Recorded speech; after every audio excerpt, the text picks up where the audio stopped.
What if I told you that your presence isn't passive, it's prophetic? That you didn't just walk into that room, that friendship, that family, or that connection you were sent. You are not just someone who shows up. You are a spiritual disruption, a walking mirror, a divine test in motion. They prayed for peace, but God sent you with truth. They asked for clarity, and heaven delivered you not to rescue them, but to reveal them.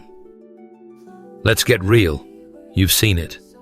When you enter the space, tension rises. People shift. Hidden things suddenly start coming to the surface. Not because you brought drama, but because you carry something pure, something that exposes what's been quietly tolerated. You don't create storms, you uncover what's been brewing beneath the surface. Luke 8 verse 17 reminds us, "Nothing is hidden that will not be disclosed, and nothing concealed that will not be brought to light." And often that light walks in on 2 feet with your name on it. There is a spiritual weight to who you are, and make no mistake, you didn't choose this. You were chosen. You weren't sent into people's lives to entertain them, validate them, or even correct them with words. You were sent to test them with presence. You are the moment when karma stops being an idea and starts being a person. When divine justice wants to walk among men, sometimes it chooses a vessel that doesn't even speak, it simply walks in. That's you. Your silence is louder than their excuses. Your boundaries feel like judgment to those who have none. You don't have to say a word, your spirit speaks volumes. You are proof that God doesn't always send a gentle whisper. Sometimes he sends a thunderclap in the form of someone who simply refuses to shrink. Psalm 139 verse 12 says, "Even the darkness is not dark to you." That's why when you arrive, darkness panics. Because what they buried, God already saw. And when you showed up, he used you to uncover it. This isn't about arrogance. This is about alignment. You're not walking into people's lives as their solution. You are their reflection. Some will grow because of you. Others will run. Some will be offended not because you were wrong, but because they finally saw themselves clearly. That's the cost of carrying divine energy in a world that wants to avoid conviction. John 1:5 proclaims, "The light shines in the darkness, and the darkness has not overcome it." That's what you are, a walking light. And not everyone wants to be seen. You weren't designed to blend in. You weren't meant to be the comfortable one. You weren't born to sugarcoat spiritual realities. You were sent to be the reckoning, not the rescue. To show people what's really inside them when real truth walks into their narrative. They may not thank you. They may never like you. But one thing's for certain, they will never forget you. This is more than a message. This is a mantle. Welcome to your assignment. Beloved, sometimes what unsettles people most isn't judgment spoken, it's judgment embodied. You didn't come with fire from your mouth. You came with stillness, with truth in your eyes, with heaven's authority wrapped in your skin. And suddenly things began to unravel, not because you said anything, but because your presence disrupted their illusion. That's when they started to realize karma didn't knock. It walked in and sat down. They were waiting for some external consequence, some cosmic clapback for what they've done in the dark. But what they didn't expect was you. You didn't bring the consequence. You are the consequence. The moment you stepped onto the scene, things began to shift. Not because you cursed them, not because you condemned them, but because your alignment with God exposed their rebellion without you having to open your mouth. That's the weight of spiritual positioning. Isaiah 54 verse 17 assures that no weapon formed against you will prosper, not because you fight back, but because you've already been established as the verdict. You don't need revenge. You don't need a plan. You're not waiting on payback because you were sent as the pivot point in someone's story. Their instability around you is not your fault. It's their exposure. People panic not because of your presence, but because of their own unresolved guilt. You didn't create the shaking they built on sand, and your presence just made the wind show up. This is not about ego, it's about assignment. God doesn't always send storms in thunder. Sometimes he sends storms in silence. He sends people like you, not loud, but undeniable. Not aggressive, but prophetic. People who walk in, and everything that was fake, fragile, or festering starts to tremble. You are the reckoning. Job 4 verse 8 warns, "Those who plow evil and sow trouble reap it." You didn't plant those seeds, they did. Your arrival was simply the season of harvest. It's easy to confuse your entrance with destruction, but what you're really doing is delivering accountability. You didn't come to break them, you came to reveal them. You're not their punishment, you're their proof. Proof that God still interrupts lives to reset destinies. That he still sends people who won't lie, who won't bend, who won't tolerate surface-level spirituality. And because you won't play along with their illusions, they think you're dangerous. But what if your presence isn't a threat? It's a mirror. What if the fear they feel isn't about you, but about finally being seen? The masks crack, not because you pulled them off, but because your presence makes pretending impossible. Light doesn't apologize to darkness. It just shines. And when you walk into the room, the things that were hidden under the rug start crawling into the light. That's what happens when God sends a living standard into a compromising environment. You are not a reaction. You are the reset. God didn't place you in their lives to warn them verbally. He positioned you to be a walking verdict. They won't always know what it is about you that unsettles them. They won't be able to explain their tension, their shift, their sudden discomfort. But their spirit remembers. Somewhere inside they recognize the hand of God on your life, and that knowledge creates either repentance or rebellion. That's why they whisper. That's why they flee. That's why they push you away while secretly being drawn to your clarity. Because you carry something they can't fake. Romans 12 verse 19 speaks clearly.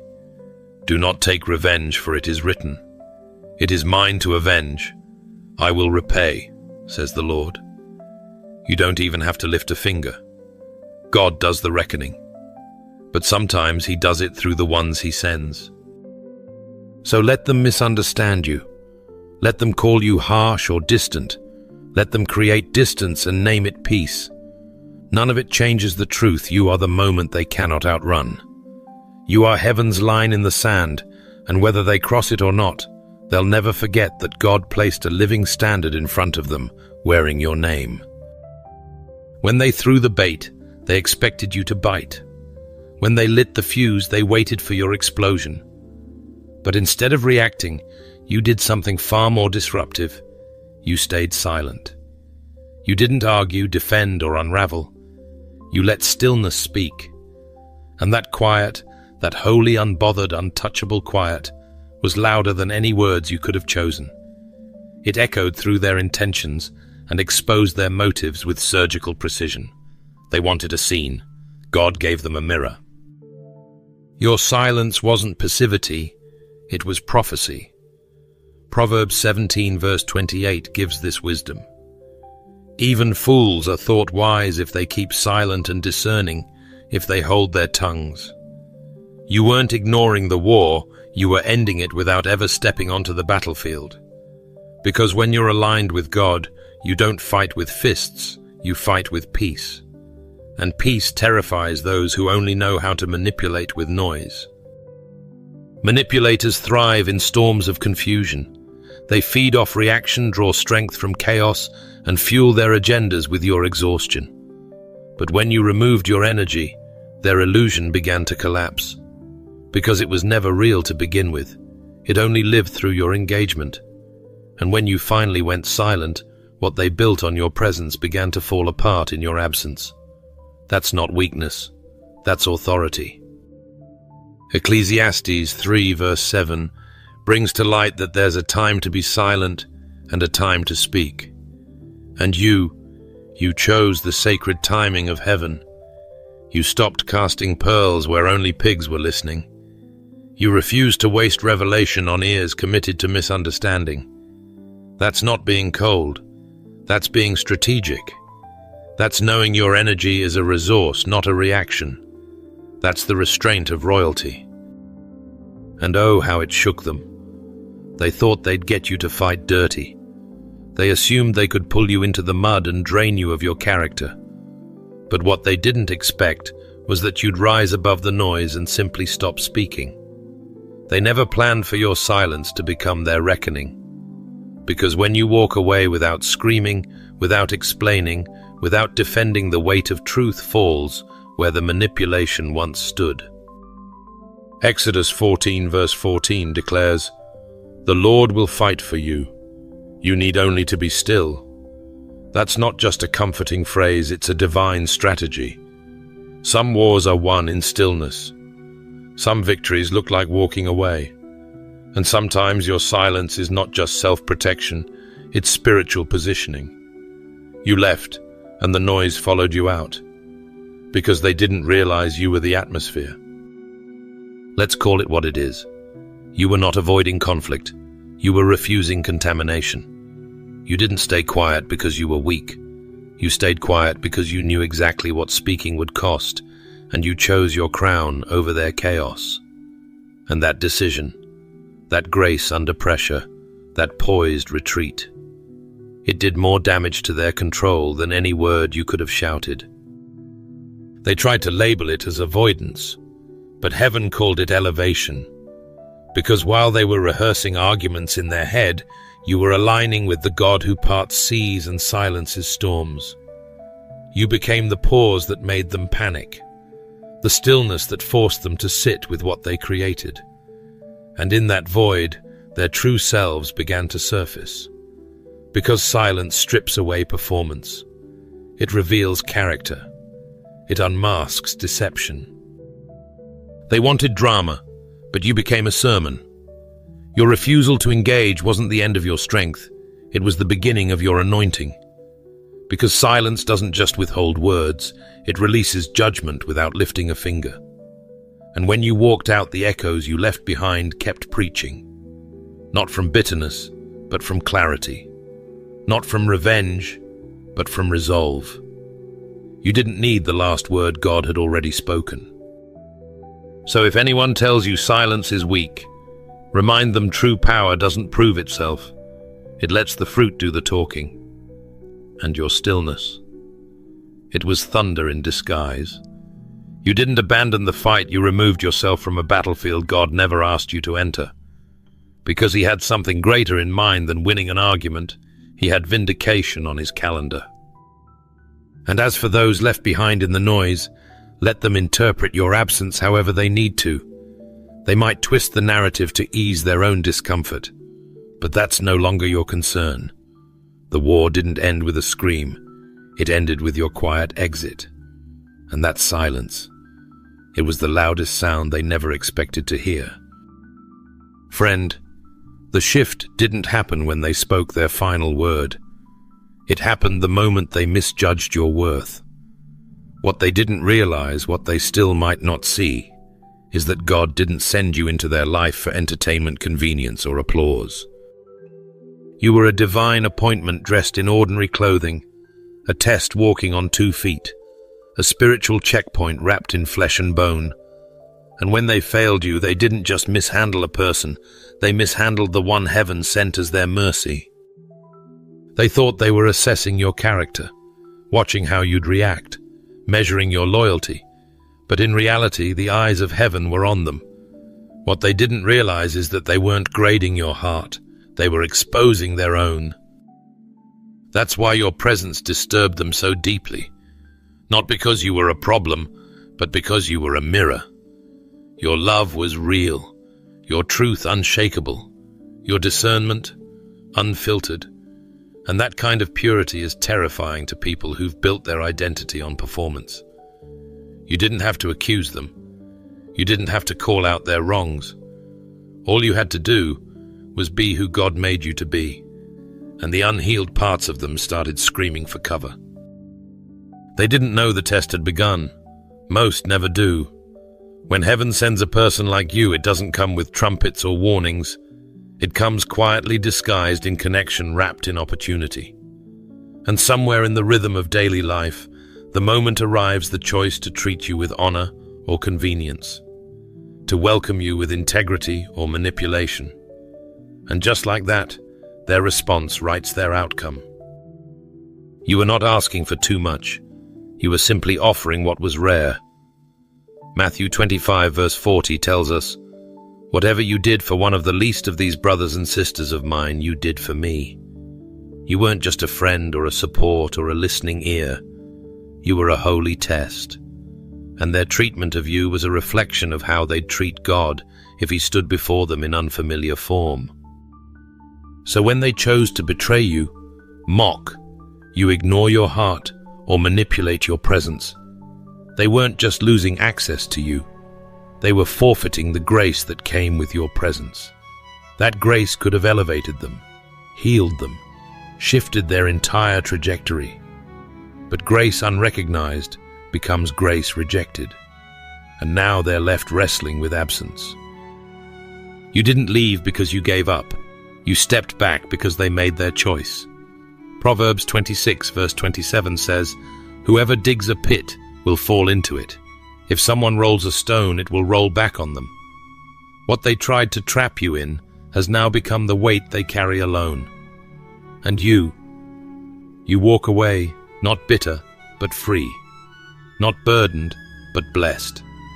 Because the outcome was never yours to carry, it was theirs to choose. Your authenticity, your presence, your consistency, those were lifelines. They could have held on. They could have grown. They could have repented. But instead, they chose pride. They chose projection. They chose self-preservation over surrender. And in doing so, they failed the test they never realized they were taking. You weren't too sensitive. They were too numb. You weren't too much. They were too empty. You weren't hard to love. They were unwilling to learn how. The disconnection was never your flaw. It was their fruit. And now that the storm has settled and your voice has gone quiet, all that's left for them is to face the silence you once filled with grace. God doesn't waste tests, and he doesn't waste his messengers. You were planted in their life for a reason, for a moment, for a reckoning, not to shame them, but to give them a chance. And when the test was set, you didn't even know the power you carried. But heaven did, and now so do they. They'll sit with what they lost. They'll feel the void your absence created. They might twist the story to protect their pride or explain your departure in ways that ease their conscience. But none of that changes the truth. Don't you dare doubt your role in their story. You were the lesson they prayed they'd never need, the mirror they tried not to face, the evidence of God's mercy wrapped in skin. And even in silence, your impact will echo in their memory. Because when God inserts truth into a space built on illusion, disruption is inevitable. They were comfortable. Not free, just comfortable. Comfortable in cycles that numbed conviction, in patterns that masked dysfunction, in atmospheres where truth was optional, but appearance was sacred. Then you walked in. Not loud, not forceful, just real, just unshaken. And suddenly everything they had carefully constructed began to tremble. Because your presence didn't echo their performance, it pierced it. You didn't come to participate in the illusion. You came to expose it. The same way Jesus flipped tables in John 2, verse 13 to 17. Not out of rage, but out of righteous disruption, you were sent to interrupt what was never supposed to continue. You didn't come to add to their system. You came to challenge its very foundation. That's why the room shifts when you enter. That's why they whisper behind your back but watch you when you speak. Because you carry something they can't fake, and truth is threatening to those who profit from pretense. They had their script, their image, their version of the story. But your discernment unraveled the whole narrative. You didn't expose it with words, you did it with presence. The kind of presence that stirs up the unspoken. that pulls deception out of hiding, that draws a line between clean hands and hidden agendas. 2 Corinthians 10 verse 4-5 teaches that we don't fight with worldly weapons, but with divine power that demolishes strongholds and every high thing that exalts itself against the knowledge of God.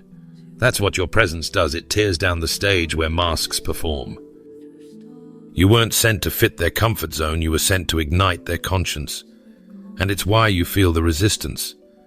They don't hate you because you're offensive.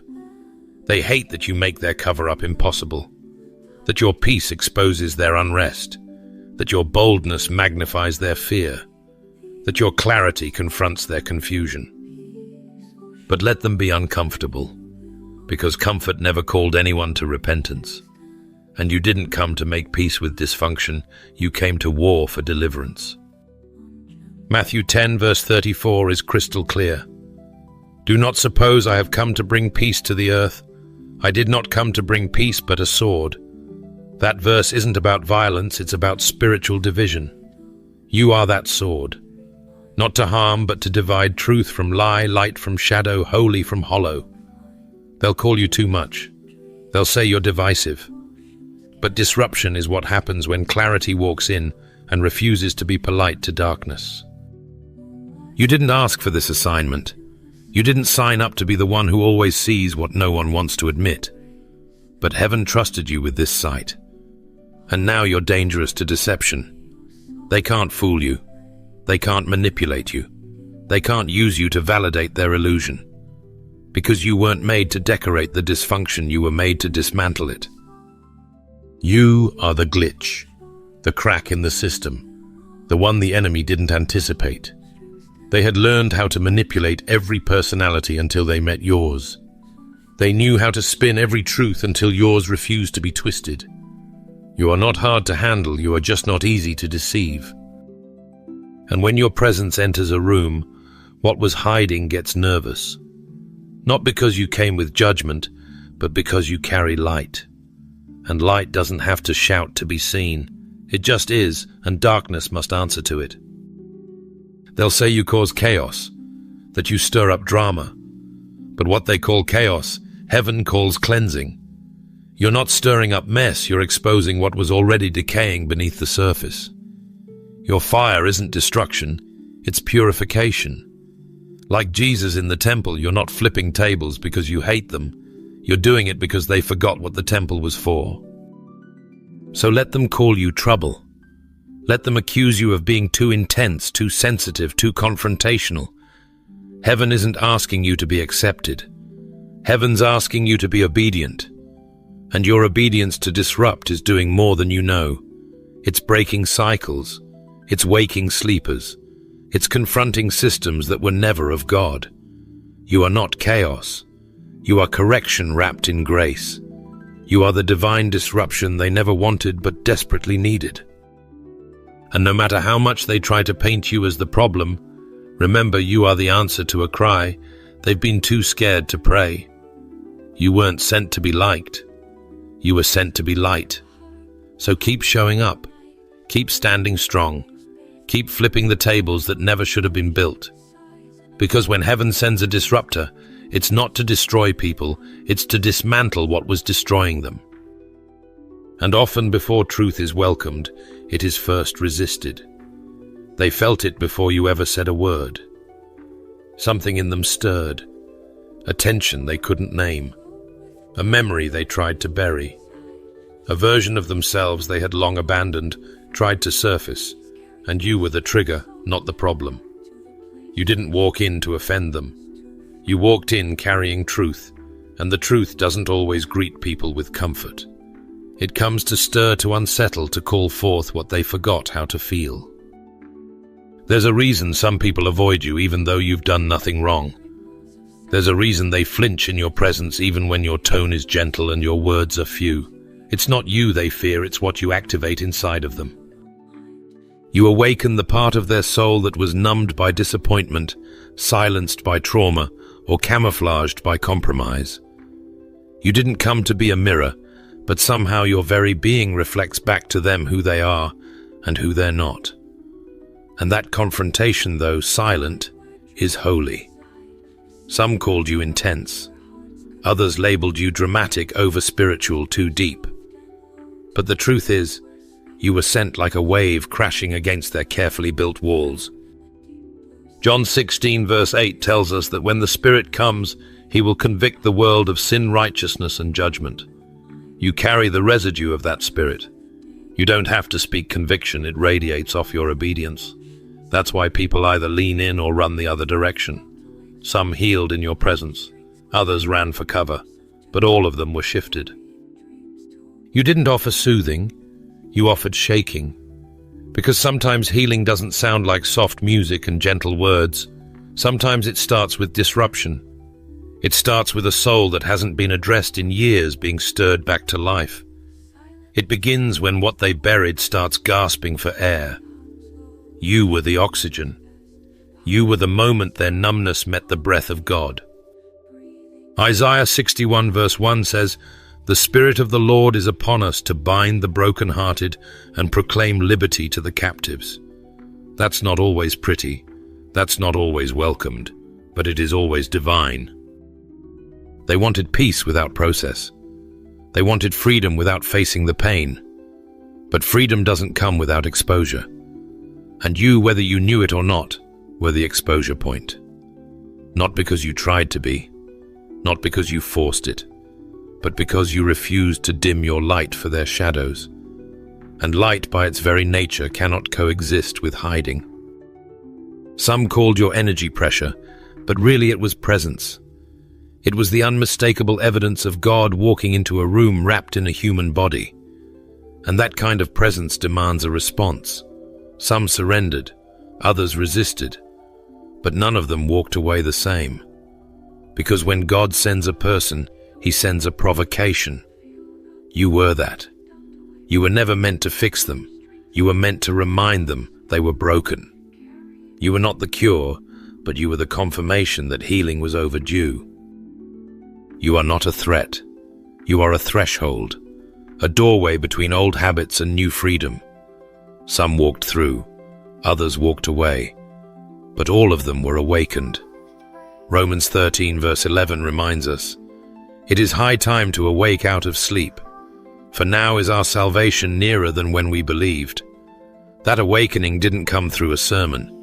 It came through your stillness, through your yes, through your decision to walk in your identity unapologetically. You sparked the confrontation they avoided. You reminded them of wounds they thought they had forgotten. You brought heaven's frequency into environments where hell had been growing silent agreements. You weren't aggressive, you were aligned. And in that alignment, people had to decide whether they wanted to grow or retreat. But don't carry the burden of their decision. It wasn't your job to be their solution. It was your job to sound the alarm. You did that, even when it cost you community, even when it earned you misunderstanding, even when it made you feel like the villain in someone else's story. What they didn't see was that your presence was an invitation, one that required courage to accept. But you don't need to defend yourself. You don't need to explain the weight you carry. You just need to keep standing in the fire without flinching. Because some will come back changed by the encounter, others won't. But heaven saw your obedience, heaven saw the shift, and heaven is still echoing what your footsteps stirred. Friend, they were functioning just fine until you stepped away. That's when the mirage began to evaporate. That's when their peace crumbled, and the echo of your absence became louder than your words ever were. They didn't realize how much you were holding up their world until your hands were no longer under it. The illusion they lived in, the confidence they wore, the control they boasted, was propped up by the stability of your spirit, the quiet strength you brought into the room. And when you walked away, not in anger, but in obedience, the mirror cracked, and they had no one left to hide behind but themselves. Your presence wasn't just convenient, it was covering. You didn't come to carry them, but you did. Without even knowing it, your peace served as their scaffolding. Your discernment was their compass. Your prayers were the only protection they didn't know they needed. but it was never supposed to be permanent. God didn't design you to be someone's crutch. He assigned you as a catalyst. And sometimes the shift God sends through you begins not with what you say, but with when you leave. They thought you were the storm, but the truth is, you were the shelter. They confused their inner chaos with your influence, but the panic they felt in your absence wasn't about losing you. It was about meeting themselves. Proverbs 14 verse 7 instructs, "Stay away from a fool, for you will not find knowledge on their lips." God knew that your withdrawal was more powerful than your words. Because your detachment wasn't punishment, it was divine protection both for you and for them. Some environments cannot receive correction until presence is removed. Some people cannot see truth until comfort is taken. They didn't miss you because of love. They missed you because you made dysfunction feel stable. You made their anxiety feel manageable. You made their self-deception feel safe. But now silence is their only conversation partner. And silence tells no lies. That's why the absence stings. That's why the void speaks louder than any confrontation could. Isaiah 30 verse 15 whispers a divine paradox. In quietness and confidence shall be your strength. And that's what you embodied. You didn't explode. You didn't argue. You exited with strength wrapped in stillness. Their breakdown wasn't a reaction to your rejection. It was a revelation of what was never rooted. You weren't their peace. You just created space for it. But they never cultivated their own. You weren't their guide. You just reminded them of the voice they were too distracted to hear. Your spiritual gravity made their lives orbit in some form of order. And when that gravity lifted, their false balance toppled over. And yet don't let guilt weigh you down. Your departure wasn't petty, it was prophetic. You weren't being cold, you were being called. Called into stillness, into solitude, into spaces where your spirit could breathe without being drained. Lamentations 3 verse 25 to 26 affirms this truth. The Lord is good to those who wait for him, to the soul who seeks him. It is good that one should hope and wait quietly for the salvation of the Lord. Your silence was not a void. It was a vessel ushering in clarity, exposing motives, making room for repentance. It's easy to confuse peacekeeping with peacemaking, but there's a difference. Peacekeeping keeps dysfunction undisturbed. Peacemaking confronts it with holy absence. You weren't called to babysit brokenness. You were called to carry glory. And sometimes the most anointed thing you can do is walk away, so that what was hiding in your shadow can be exposed in your silence. They didn't fall apart because you left. They fell apart because they were never whole to begin with, and your presence just delayed their reckoning. You didn't break them. You simply stopped carrying what they refused to heal. Your light wasn't overwhelming, it was honest. And when that light lifted, the shadows they ignored became the only company they had left. So if they beg for you to return, weigh it well. Ask yourself, do they love me, or do they miss the mask they wore in my light? Because love desires growth, not control. And sometimes letting them sit in the silence is the greatest act of love you could ever give. Let them meet themselves. Let them wrestle. Let the absence preach what your presence covered. God is still in the silence. He's still moving in the gap, and he's not done with you or with them. Because what they encountered in you wasn't just a person, it was a divine disruption. They mistook your presence for a remedy, but what they truly encountered was revelation. You weren't sent to play the healer, and you never asked to be their savior. They wanted restoration, but not repentance. They longed for comfort, but not correction. And the moment your light hit the corners, they tried to keep hidden. It wasn't healing. They felt it was exposure. You held up the mirror, and in it, they saw everything they thought they buried. Not because you judged them, not because you pointed fingers, but simply because you showed up carrying truth in your countenance and conviction in your silence. James 1 verse 23 to 25 speaks of the one who looks into the mirror of truth and walks away forgetting what they saw. That's what many did with you. You didn't hand out diagnoses, you reflected their denial. You didn't change them, you unveiled where they refused to grow.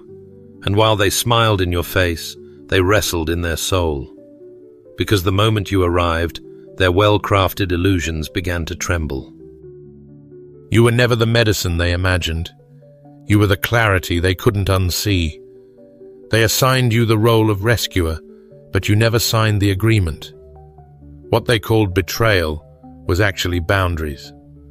What they called rejection was actually your release. You didn't enter their world to mend their wounds, you entered to unmask the infection. Your presence wasn't the cause of their pain, it was the confrontation of it. God never asked you to be their fix. He sent you to be their mirror. And mirrors have no opinions. Mirrors don't choose what someone sees when they look into them. Hebrews 4 verse 13 declares that nothing in all creation is hidden from God's sight. And when you carry His presence, things get seen that others hoped would stay buried. That's why they feared you while claiming to admire you. That's why their love turned sharp when your spirit turned still. It wasn't what you said, it was what you stood for. You stood without bending, and it disrupted the systems they leaned on. You walked in quiet discernment, and it screamed louder than their crafted narratives. You carried the authority of someone who knows who sent them, and that can't be manipulated. When you're aligned with heaven, you can't be guilted into roles that God never gave you. You weren't their healer. You were their encounter. 1 Samuel 16 verse 7 reminds us that while man looks at the outward appearance, the Lord looks at the heart. And sometimes when you walk into a room, people feel the weight of that divine inspection, not because you judge, but because you carry the spirit that does. That's why some ran. That's why others tried to reframe your intentions. It was never about your character. It was about their conviction. You were the mirror that spoke without saying a word, and in that reflection their conscience awakened. They didn't flip on you because of betrayal. They flipped the truth you laid on the table. You didn't hand them shame, you handed them a choice. But truth will always divide the room. Truth will always force a decision. And your presence required a level of honesty they weren't ready to give. Some people want the appearance of healing without the accountability of transformation. You walked away not because you were done loving them, but because you were done carrying what wasn't yours to fix. Love doesn't always look like rescue.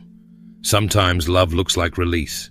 Sometimes it's the kind of love that walks away so they can wrestle with what they saw. That space. It's where God meets them. That silence. It's where self-awareness is born. You weren't the storm. You were the stillness before it. You weren't the pain. You were the permission to finally face it. You didn't insert the wound, you revealed where it already existed. And while they may never admit it, your presence initiated something eternal. Not because you played their hero, but because you refused to play their illusion. They thought they had the room under control. The tone, the story, the illusion choreographed with precision. To the casual observer, they were authentic, untouchable, convincing. But then you walked in carrying what they never prepared for divine discernment. You didn't challenge with words, you confronted with presence. You didn't argue with facts, you disarmed with spirit. Their act was flawless until truth walked in clothed in your silence. The human soul can rehearse deception, but it cannot withstand spiritual light. You weren't trying to be intimidating, you were simply aligned. And when alignment walks into disorder, exposure becomes automatic. 1 John 4 verse 1 urges us to test the spirits, and yours does without effort, without spectacle. You became the spiritual litmus test in their carefully crafted world. Their mask didn't fall because you tore it. It cracked because it couldn't breathe in the atmosphere you carried.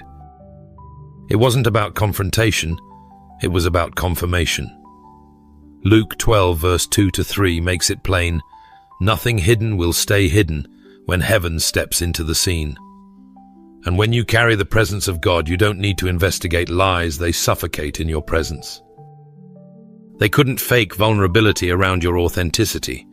They couldn't maintain charm in the face of your clarity. It wasn't a battle of personalities. It was a war of spirits, and the counterfeit never survives the presence of the real. You didn't enter the room to expose anyone. You were just obeying God, just being faithful. But your arrival unsettled the equilibrium they had so carefully constructed. They weren't ready to see themselves, and that's exactly what your spirit mirrored back. That's why their tone shifted. That's why their stories fell apart.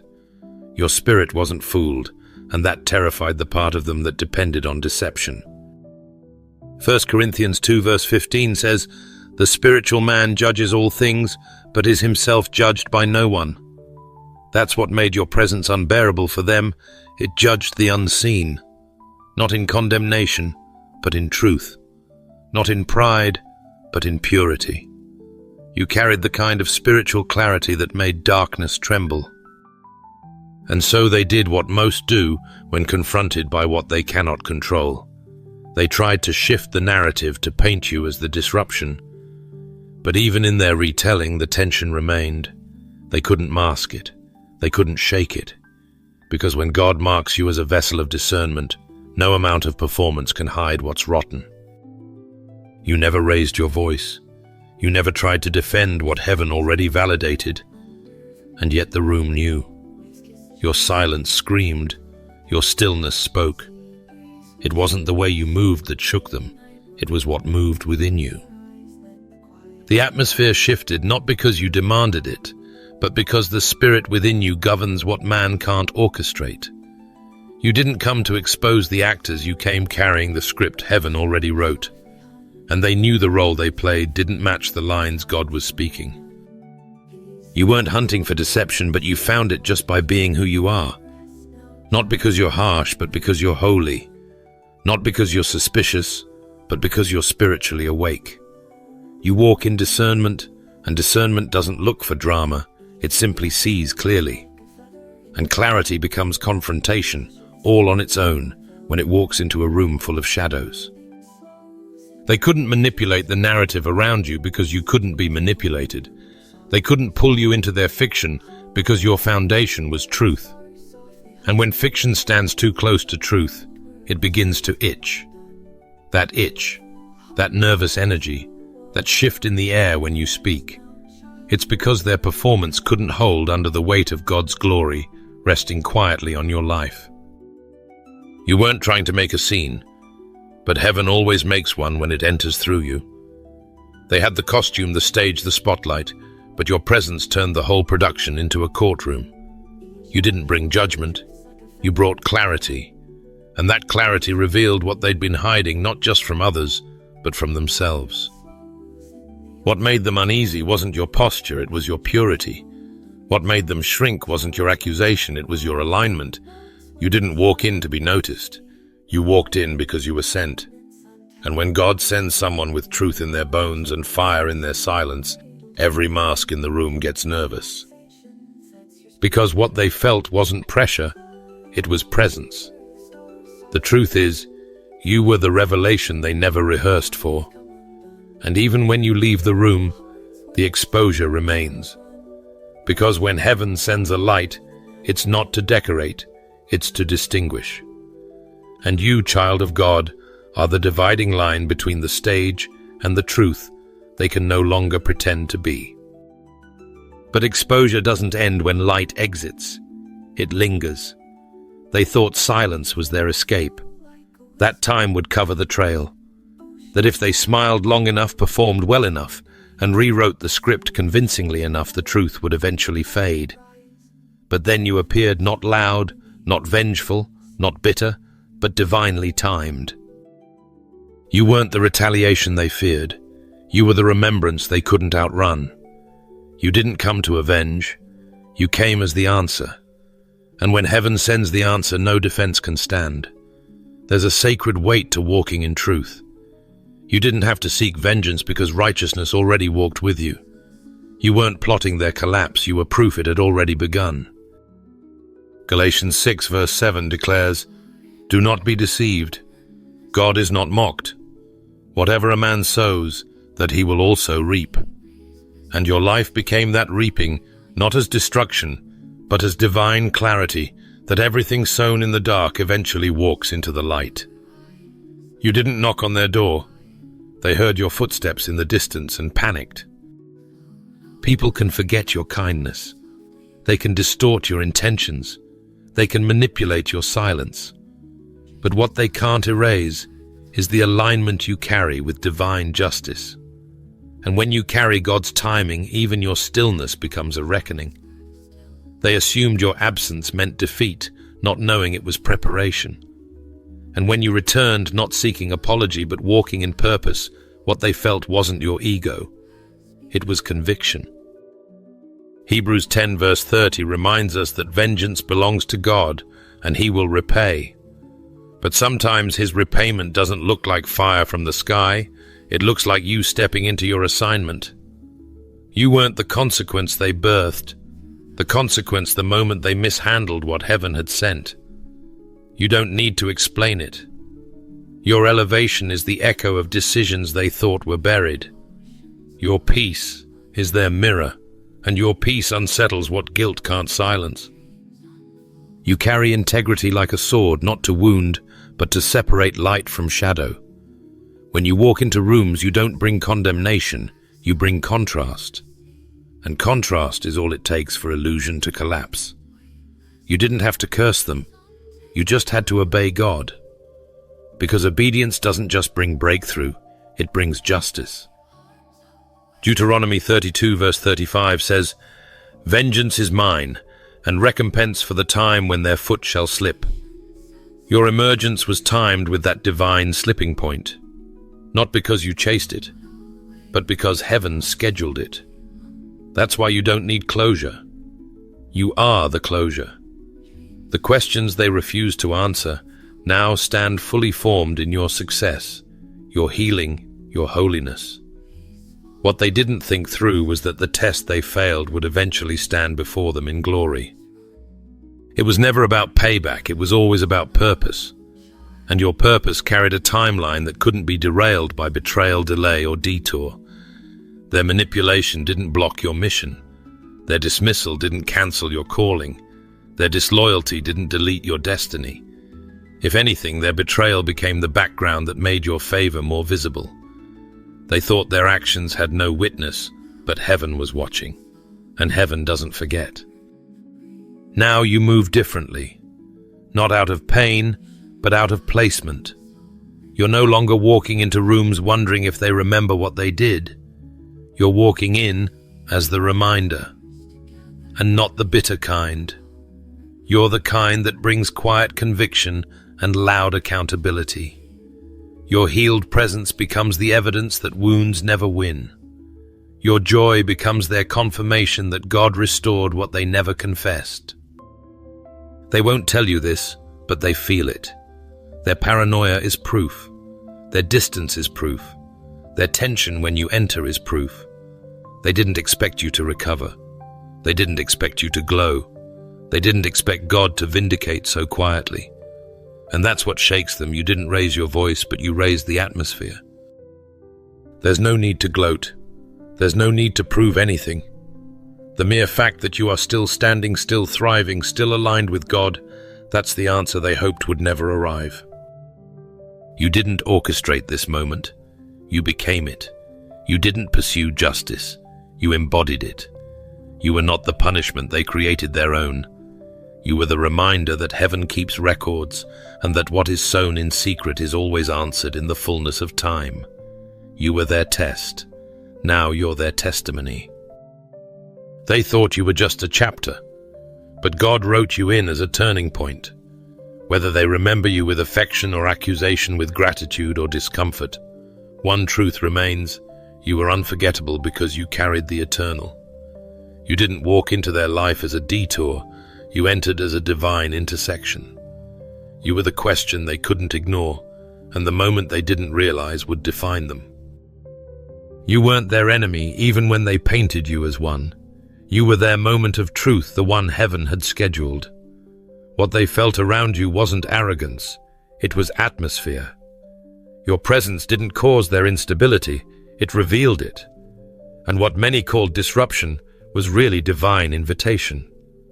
When God sends someone to shift a room, the room never forgets who walked in.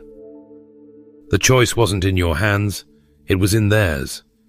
You didn't force the change. You simply stood in truth and let their reaction speak. Some grew, some fled, some awakened, some resisted. But all of them encountered a test dressed in flesh and marked by God's timing. Revelation 3 verse 8 states with authority that when God opens a door, no one can shut it. You were one of those doors. Their decision to walk through or walk away became the blueprint of their next season. And you didn't come to be celebrated, you came to be sent. Your assignment was never about applause, it was about alignment. Isaiah 60 verse 22 anchors us in the truth that when the time is right, the Lord will make it happen. You didn't force your entrance, you were released. And when heaven releases someone, the earth must respond, even if it takes time for them to realize what they just encountered. They'll try to explain you. Some will bless your name, others will curse it, but none will forget it. Because you weren't just a moment, you were the mirror, the message, and the mark. Your truth didn't need permission. It came with authority. Your silence was not absence. It was permission for them to confront themselves without interference. And when you spoke, it wasn't to defend. It was to declare. Romans 8 verse 31 affirms, "If God is for us, who can be against us?" You didn't show up with ego. You showed up with backing. Heaven stood behind you, beside you, within you. That's why your presence shook things. That's why rooms felt different. That's why conversations shifted when you entered. You didn't change because they misunderstood you. You remained steady because God sent you. They'll wrestle with what you carried long after you're gone. Because the encounter wasn't about feelings, it was about formation.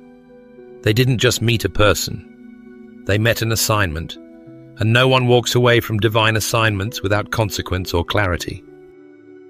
Before we close this moment, I want to invite you to join me in a time of sincere, fervent prayer.